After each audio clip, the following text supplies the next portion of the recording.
প্রতিবন্ধকতা কখনোই কাউকে আটকে দিতে পারে না। প্রতিবন্ধীরা বোঝা নয়, সঠিক যত্ন ও পরিচর্যা পেলে ওরাও বদলে দিতে পারে সমাজ, সংসার ও পরিবার। সমাজের মানুষের শুভ দৃষ্টি ও রাষ্ট্রের সামান্য সহযোগিতা পেলে অন্য 10 জন সুস্থ স্বাভাবিক মানুষের মতোই দেশ জাতি গঠনে ভূমিকা রাখতে পারে। এমনই একজন কুষ্টিয়া জেলার ইবি থানা এলাকার মেহেদী।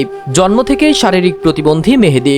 বাবা দিনমজুর হওয়ায় আর্থিক দৈন্যদশার কারণে সন্তানের সুচিকিৎসা করাতে পারেননি। তাই মেহেদী আর কোনো সময়ে স্বাভাবিক চলাফেরা করতে পারেন না, শারীরিক প্রতিবন্ধী হয়ে যান। কিছু মানুষ তাকে তুচ্ছ তাচ্ছিল্য করে ভিক্ষার ঝুলি রোজগারের পরামর্শ দেন। বিষয়টি তার মনে দাগ কাটে, ভীষণ কষ্টও পান। ঘুরে দাঁড়ানোর স্বপ্ন দেখেন। ঠিকমতো হাঁটাচলা করতে না পারলেও কারো কাছে হাত পাতেননি মেহেদী। অদম্য শারীরিক প্রতিবন্ধী মেহেদী কুষ্টিয়া সদর ইবি থানার লক্ষ্মীপুর এলাকার দিনমজুর ইমদাদুল আলীর ছেলে। তার বর্তমান বয়স 21 বছর। দেখা যায় এলাকার বিভিন্ন স্কুল, কলেজ, অফিস চত্বর, হাট বাজারে ফেরি করে বাদাম বিক্রি করেন মেহেদী।